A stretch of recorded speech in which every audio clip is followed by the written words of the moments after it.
নমস্কার, ঘরে বাইরে আমরা ব্লগে সকলকে স্বাগত জানিয়ে শুরু করছি আজকের আড্ডা। আর আজকে আমার সঙ্গে আড্ডার সঙ্গী হলো একটি বেসরকারি সংস্থার রেডিও জকি রাই চৌধুরী। আমার মনে হয় রাইকে আলাদা করে পরিচয় দেওয়ার কোনো দরকার নেই। রাইয়ের কথা সকলেই জানে। আর রাই ভীষণ ভীষণ সুন্দর কথা বলে। আমরা রাইয়ের কাছ থেকেই জেনে নেব রাইয়ের পরিচয়। নমস্কার রাই। নমস্কার। তুমি তোমার মেয়েবেলাটা যদি একটুখানি আমার ভিউয়ারদের, আমার এক্সটেন্ডেড ফ্যামিলিদের সকলকে একটু বলো যে তোমার মেয়েবেলাটা কোথায় কেটেছে। আমার মেয়েবেলা কেটেছে যেখানে, সেখানেই আমি বসে আছি এখনো। সো আমার মানে আমি তো মনে করি মানে আমার এখনো মেয়েবেলা কাটছে। সো আমি ছোটবেলা থেকেই Gariahat Hindustan park, typical south. আমার বস বলে যে আমার নাকি একটা মানে হালকা অহংকার আছে, আমি সাউথ কলকাতা, হিন্দুস্তান পার্ক এইসব জায়গায় থাকি বলে। সো আমার মানে জানি না উনি কেন বলেন, আমার লেগ পুল করেন।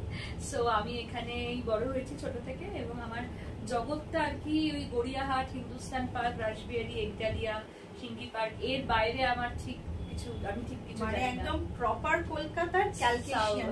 হ্যাঁ, সাউথ কলকাতার একদম। তো এটা এখানেই আমার মেয়েবেলা কেটেছে, এখানেই বড় হওয়া। তোমার স্কুলই আমি প্রথমে গোকুল থেকে পড়েছি, তারপর দি মডার্ন একাডেমি থেকে পড়েছি। তো তারপরে আমার কলেজ ছিল টেকনো ইন্ডিয়া।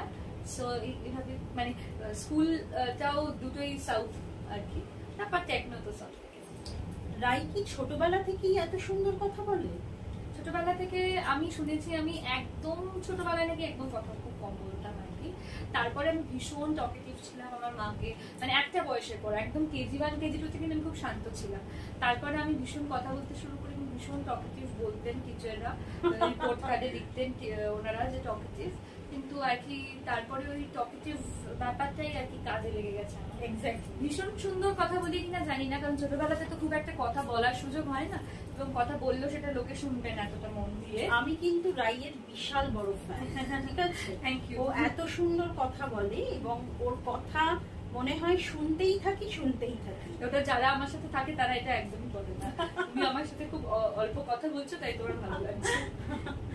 তো রাইয়ের এই যে রেডিও জকি, যে একটা চিন্তা ভাবনা নিশ্চয়ই নিজের মনের মধ্যে ছিল যে আমি এই জায়গাটায় যেতে পারি। তুমি কি কোনোভাবে জার্নালিজমের স্টুডেন্ট? আমি জার্নালিজমের স্টুডেন্ট, এবং আমার অ্যাকচুয়ালি আমার ইচ্ছে ছিল জার্নালিস্ট হওয়া, মানে সাংবাদিক যেটাকে আমরা বলি। তো রিপোর্টার, সাংবাদিক, এই জায়গাটায় আমার যাওয়ার ইচ্ছে ছিল। বিকজ আমার মানে একটা স্পেশাল সাবজেক্ট ছিল হচ্ছে তোমার মানে সেমিস্টার ওয়াইজ ডিভাইড থাকে, তো সেখানে অনেক কটা সাবজেক্ট নিয়েছিল। আমার কিন্তু তোমার প্রেস মিডিয়াটাই আমার ইয়েতে ছিল আর কি, মানে সাবজেক্ট আর কি, যেটাতে তোমার নিউজ পেপার রাইটিং এগুলো আমার ছিল। তো সেটা আমার স্পেশালাইজেশন ছিল। রেডিও জকি হবো এটা আমার কিন্তু কখনো খুব একটা মানে আমি ভাবিনি। কোইন্সিডেন্টলি আমি কিন্তু জার্নালিজমেরই স্টুডেন্ট। জার্নালিজমেই গ্র্যাজুয়েশন, জার্নালিজমেই post graduation from Jadavpur. Okay, wow. So জানোই জার্নালিজম নিয়ে যারা পড়ে তাদের একটা চিন্তাধারা থাকে জার্নালিস্ট হওয়ার। তো আমার তো সেটাই ছিল। কিন্তু আমি যখন আমাদের কলেজ লাইফে আমাদের একটা ইন্টার্নশিপ করার ব্যাপার ছিল, তো তখন আমি খুব চেষ্টা করেছিলাম যে যদি আনন্দবাজারের ইন্টার্নশিপটা করতে পারি। তো সামহাও তখন আনন্দবাজার বোধহয় ইন্টার্ন ওই সময়টা নিচ্ছিল না, বা যে সময়টা ওনারা নেন সেই সময়টা আমার কলেজের সাথে ম্যাচ করছিল না। তো তখন আমাকে বলা হয় যে এবিপি গ্রুপেরই যে রেডিও চ্যানেলটি ফ্রেন্ডস এফএম, সেখানে ইন্টার্নশিপ করা।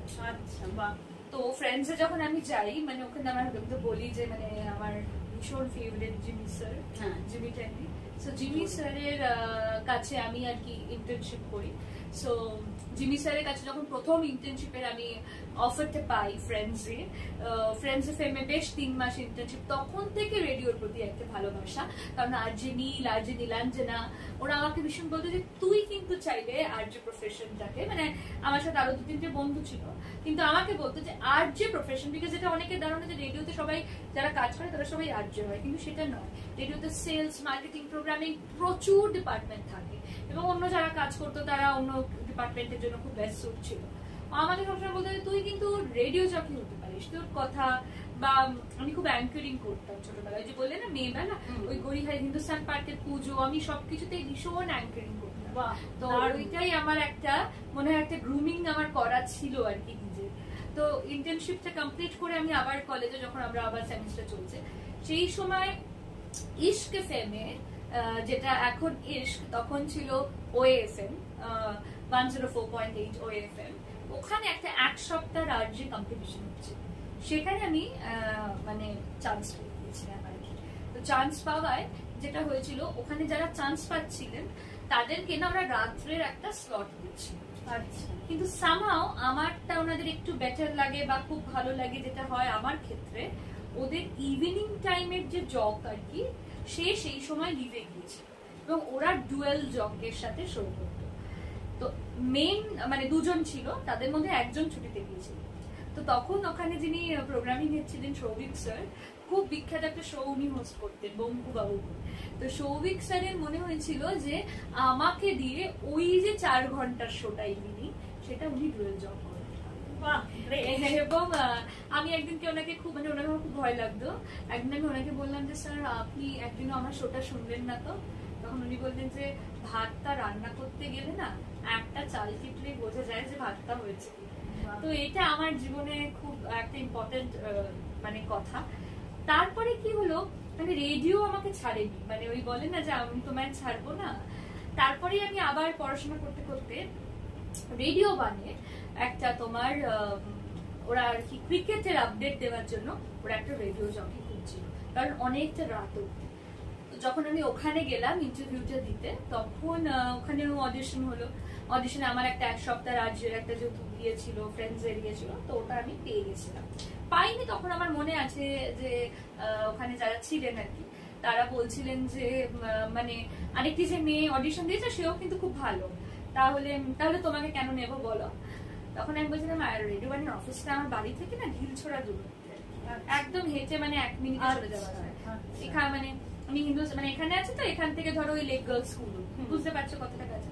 তো আমি বলেছিলাম actually I stay very near by, so you can take me, because cricket update তো লেট নাইট অব্দি চলে, তো আমার বাড়ি যাওয়া নিয়ে আপনাদের চিন্তা করতে হবে না, আমি চলে যাব। তখন উনি খুব হেসেছিলেন আমাদের বস, এবং বলেছিলেন যে বাট আরেকটি মেয়ের কিন্তু আবার গাড়ি আছে, তো এরকম করে উনি মজা করেছিলেন, কিন্তু অ্যাকচুয়ালি আমারই ডাকটা এসেছিল।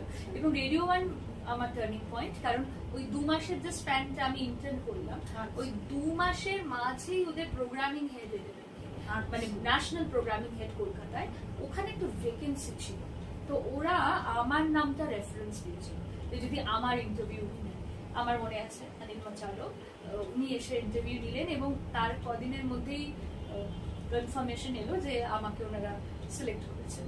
সো ওভাবে রেডিওর জার্নি আমার শুরু। তারপর তো অনেক রেডিও চ্যানেলে কাজ করেছি, এখন আমি বিগ এফএম এ আছি বর্তমানে। রাইয়ের কথাগুলো পুরো স্বপ্নের মতো শোনাচ্ছে। আমার মনে হচ্ছে ও আমাকে জাস্ট একটা স্বপ্নের মতো একটা গল্প বলছে আর আমি শুনছি, আর আমার মনে হচ্ছে আমি ওর গল্প শুনতেই থাকি। রাই কিন্তু শুধু যে রেডিও জকি তা নয়, রাই কিন্তু একটা খুব সুন্দর ইন্টারভিউকে হোস্ট করে, যেটার নাম হাই ফাই আড্ডা। এবং রাই কিন্তু একজন ব্যবসায়ীও বটে, কারণ রাই সম্প্রতি মানে রাইকেই দেখতে হচ্ছে ওর ব্যবসা। আমি যতদূর জানি খুব ছোট বয়সেই রাইয়ের বাবা মারা গেছিলেন, এবং তারপর থেকে রাইয়ের মাই হয়তো ব্যবসার দায়িত্বে ছিলেন, কিন্তু সম্প্রতি রাইয়ের মাও মানে এই পৃথিবীতে আর নেই। যদিও এই কথাটা আমি বলবো নাই ঠিক করেছিলাম, কারণ এটা রাইকে হয়তো হার্ট করবে, কারণ রাই মানে রাইয়ের বাবা মা দুজনেই হচ্ছে ওর মা, কারণ ও খুব ছোট বয়সে বাবাকে হারিয়েছে। তো রাই কিন্তু এখন একজন ব্যবসায়ীও বটে। ও একজন মানে একটি শাড়ির গড়িয়াহাটে একটি শাড়ির দোকানের কর্ণধার, মানে আমার মানে অনেক পুরনো দোকান। তো আপনারাও হয়তো সকলেই সেই দোকানটার সম্পর্কে জানেন। দোকানটার নাম শ্যামলী। তো যাই হোক, রাইয়ের কাছ থেকে আরো একটু রাইয়ের সাথে গল্প করার ইচ্ছে আছে। সেটা হচ্ছে রাইয়ের কাছ থেকে এবার শুনবো যে আগামী 5 বছর পর তুমি নিজেকে কোন জায়গায় দেখতে চাও? আমি আগামী 5 ঘন্টা পর কোথায় থাকবো আমি সেটাই জানি না। এই যে তুমি বললে না যে আমার মায়ের প্রসঙ্গটা তুমি তুলতে চাওনি, সেটা তুমি হয়তো ভেবেছো বা যে মার প্রসঙ্গ তুললে আমার একটু মন খারাপ হবে। তো আসলে আমাকে দোকানের কথা যেহেতু বলে আমাকে এত ওনার কথা বলতে হয়, যেহেতু প্রচুর কাস্টমার আসেন যারা অনেকে জানেন না মা চলে গিয়েছেন, তাদেরকে বলতে তো আমাকে হয়। এবং আমার নিজের জীবনেও ধরো কোনো শোতে গেছি আমাকে অনেক সময় বলতে হয় মার কথা, এবং আমার ভালোই লাগে বলতে, কারণ আমার ওই মা চলে গিয়েছেন সেটা আমি ভাবি না, আমি ভাবি যদি আমার সঙ্গে আছে ওই সেখানে আমাকে ইনফর্ম করতে হয় সবাইকে যে উনি শারীরিক ভাবে আমার সাথে নেই। তো এই যে তুমি বললে 5 বছর পর আমি কোথায় থাকবো, মানে আমার মা যেদিন চলে যান তার আগের দিনও আমি ওনাকে অনলাইনে সুইগি করে তোমার ধোকলা উনি খেতে চেয়েছিলেন, আমি যেরকম ধোকলা আর খাই না, আমি ওনাকে এনে দিয়েছিলাম, উনি খেতে চেয়েছিলেন। আমি সেদিনও জানি না আগামী দিন একদম সকালে, মানে এমনও না in the evening, in the morning only that she will, মানে আমাদের মধ্যে উনি আর থাকবেন না সেটা আমরা জানতাম না। মানে হয়তো মানে কি বলবো 5 ঘন্টার আগের ঘটনাও আমরা বুঝতে পারি না। বাট তুমি যদি বলো যে 5 বছর পর আমি নিজেকে কোথায় দেখবো, আমি ভীষণভাবে সাকসেসে বিলিভ করি, এবং সাকসেসের কোনো বিকল্প হয় না এবং পরিশ্রমেরও কোনো বিকল্প হয় না। আমি ভীষণ পরিশ্রমী আমি মনে করি, কারণ I am always doing something or other. আমাকে অনেকে বলে তুই একটু রেস্ট নেই, তুই কেন তুই এত কাজ করছিস।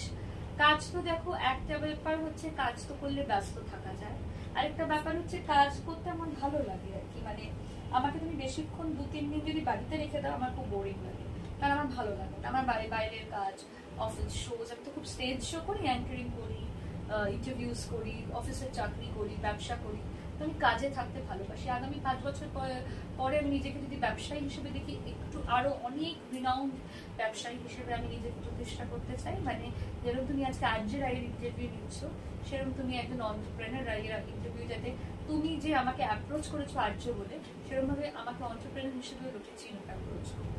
এটা আমার ফার্স্ট একটা টার্গেট। যেন তাই হয়, আগামী 5 বছর বাদে যেন তোমার এই স্বপ্নটা পূরণ হয়। Thank you. আর যেহেতু আমি জানো এন্টারটেনমেন্ট ইন্ডাস্ট্রিতে যুক্ত, তো মানে এন্টারটেনমেন্ট ইন্ডাস্ট্রিতে তো সবসময় ভীষণ আর কি লাইমলাইটে থাকতে হয়। সো 5 বছর পরে যেন আরো বেশি লাইমলাইটে থাকি। আজ থেকে 5 বছর আগে আমি যেখানে ছিলাম তার থেকে তো এখন আমি অনেকটা বেশি পরিচিত মানুষের কাছে। 5 বছর পরে যেন আরো পরিচিতটা বাড়ে। ডেফিনেটলি। তুমি ছোটবেলার সঙ্গে আজকের রায়কে রিলেট করতে পারো? না পারি। না, কারণ ছোটবেলাতে আমি কোনো দায়িত্ব নিই।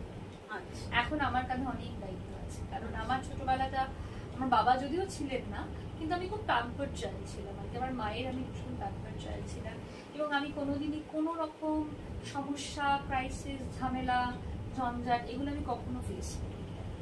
পড়াশোনা তো যে কোনো মানুষকেই করতে হবে জীবনে উঠতে গেলে আর কি। আমি কোনোদিন কোনো রকম দুঃখ আমাকে বাবা চলে যাওয়ার পর, আঘাত, দুঃখ এগুলো আমি খুব একটা পাইনি। হ্যাঁ, এখন তোমার পারিবারিক কোনো সমস্যা এগুলো আমি ধরছি না, মানে একটা চরম আঘাত সেটা আমি পাইনি। কিন্তু আমার মা চলে যখন গেল তখন আমি জীবনের একটা বিরাট বড় আঘাত পেলাম। তারপরে আমি একা হয়ে গেলাম আর কি মা চলে যাওয়ার পর। হ্যাঁ, সে তো নিশ্চয়ই আমি বলবো ইন্টারভিউতে, আমি সব জায়গাতেই বলি, ইন্টারভিউ হোক বা ভিডিও হোক, যে আমার পাশে প্রচুর মানুষ আছেন। কিন্তু আমি এটাই বলবো যে আমার মা চলে যাওয়ার পর আমি নিজেকে এখন যেভাবে তৈরি করছি বা করি, তাতে কি আমি নিজের সাথে কখনোই ছোটবেলার রায়ের কোনো মিল পাই না। আমি ছোটবেলা থেকে আমার মা বলতেন ভীষণ ইন্ডিপেন্ডেন্ট, ভীষণ স্বাধীন চেতা নাকি আমি ছিলাম, সেটা তো আছে। আমার মনে হয় সেটা একটা গ্রুমিং হয়েছিল। একটু স্বাধীন চেতা না হয়, আমি যদি একেবারে ডান দিক থেকে বাদিক ফিরতে মায়ের হাত ধরতাম, তাহলে তো এখন আমি মরে যেতাম। হ্যাঁ, আমি একটু স্ট্রং ছিলাম, যেটা আমার মনে হয় একটা প্লাস পয়েন্ট। সেটা ছাড়া আমার রাই কখনো নাচ গান করেছে? হ্যাঁ, অফকোর্স। আমি তো মানে আমি বাঙালি বাড়ির, টিপিক্যাল বাঙালি বাড়ির মেয়ে, তাই রবি ঠাকুর আমাদের একমাত্র ঠাকুর আর কি। আমরা বলতে ভালোবাসি, আমি বলতে ভালোবাসি। গান তো আমি শিখিয়েছি ছোটবেলা থেকে পায়েলকরের কাছে। আমি গান শিখতাম, তাপনাথ দিদি, পায়েলকর অনেকেরই পরিচিত, আরো বাড়িতে অনেক টিচার আসতেন। নাচও আমি শিখেছিলাম বেশ একটা বয়স অব্দি, আমি ভারতনাট্যম শিখেছিলাম। কিন্তু নাচটা আমি খুব একটা কন্টিনিউ করিনি, কিন্তু গানটা আমি কলেজেও একটু কন্টিনিউ করেছিলাম। ডেস্টিনিতে রাইয়ের আরজে হওয়াই ছিল, মানে যেরকম আমরা ওর গল্প শুনছি, এবং সব থেকে ভালো যেটা লেগেছে, কালকে রাতে বোধহয় প্রথম ওর সাথে কথা হয় এবং একদিনের ডিসিশনে আমি ওর আজকে ইন্টারভিউ নিচ্ছি। আমার মানে আমি যখন অ্যাপ্রোচ করি ওকে, ও এত সুন্দর করে আমাকে বলে, আমি মানে অভিভূত বললেও কম বলা হবে। যাই হোক, একটা ছোট্ট র্যাপিড ফায়ার রাউন্ডে আমরা যাব রাইয়ের সঙ্গে। সেটা হচ্ছে এসআরকে না রণবীর কাপুর? এসআরকে। আরেকটা অপশন না দিলেও বলতাম, নাও শুনছিলাম ধৈর্য ধরে। হ্যাঁ, আমিও তাই, এসআরকে। আচ্ছা, পাহাড় না সমুদ্র? সমুদ্র। আচ্ছা, এবার বলো যে শহর কলকাতা নাকি অন্য কোনো শহর? শহর জানি আমার প্রথম শহর। আচ্ছা বলো তো, বিয়েটা কিভাবে করতে পছন্দ করবে? প্রেমের বিবাহ নাকি অ্যারেঞ্জ ম্যারেজ? আমার মনে হয় এই মুহূর্তে দাঁড়িয়ে জীবনে যেখানে আছি সেখানে প্রেমের বিবাহ ছাড়া আমার অপশন খুব একটা নেই। কারণ আমি তো খুব স্বাধীন চেতা, তার মধ্যে বাবা মা দুজনকেই চলে গেছেন, এখন আরেকজন কেউ এসে অ্যারেঞ্জ করবে বিয়েটা। আমি তো আজ থেকে খুঁজছি তোমার জন্য। সেটা খুঁজতে পারো, মানে একটু প্রেমটা আগে করে নেবাই বেটার আমার মনে হয়। হ্যাঁ, আর বলো যে নরেন্দ্র মোদী না মমতা ব্যানার্জি? এই প্রশ্নটা কেন? আমি একদমই তো রাজনীতি বুঝি না, বাট ব্যক্তিগতভাবে আমার দিদিকে আমরা খুব পছন্দ করি। লোকসভা ভোটটা কাকে দিচ্ছ? এটা আমি এটা আমি সবাইকেই লেখপুল করার জন্য করি। একদমই বলতে পারবো না, এটা আমি সব বলে দিলে হবে না। এক্স্যাক্টলি। আচ্ছা রাই, আমি খুব বেশি দিন আমাদের বয়স নয়, আমার চ্যানেলের বয়স 1.5 মাস। তুমি আমায় বলো যে ঘরে বাইরে আমরা এই ব্লগে এসে তোমার কেমন লাগলো? আর ভীষণ ভালো লাগলো, এবং উনি যেরকম ভাবে উনি বলতে বাধ্য করেছে, যেভাবে বললো যে আমি একদিনের ইয়েতে রাজি হয়েছি, কারণ আমার ভালো লেগেছে অ্যাপ্রোচটা। এবং আমি যেহেতু প্রচুর সেলিব্রিটিজের ইন্টারভিউ করি এবং আমার খুব অভিজ্ঞতা আছে যে একবারে কারা হ্যাঁ বলতে পারে, কারা 100 বারেও না বলে যেতে পারে, এগুলো দিয়ে আমি যাই আর কি, আমার রোজের রুটিন। এই জন্য আমাকে কেউ অ্যাপ্রোচ করলে তাকে আমি সঙ্গে সঙ্গে যে উত্তর দেবো সেটা আমার আর কি স্কুলই। তো নিশ্চয়ই ভীষণ ভালো তোমাদের এই চ্যানেলটা, এবং এই যে তুমি আমাকে আসার পর বলছিলে যে আমি চাই তাদের ইন্টারভিউ করতে যারা সবার ইন্টারভিউ করে, so it's a fantastic initiative. আর আমার খুব ভালো লাগলো তোমাকে এবং তোমার চ্যানেলকে। So all my best wishes to you. Thank you Rai, thank you so much. আমার আর রাইয়ের এই আড্ডাটা যদি আপনাদের সকলের ভালো লেগে থাকে তাহলে প্লিজ চ্যানেলটা সাবস্ক্রাইব করবেন, আমাদের ভালো লাগবে। আর আজকের মতন তাহলে আমরা এখানেই আসছি। রাইয়ের সাথে আড্ডা চলবে, কিন্তু সেটা ক্যামেরার পেছনে। তাহলে বাই। ভালো থাকবে।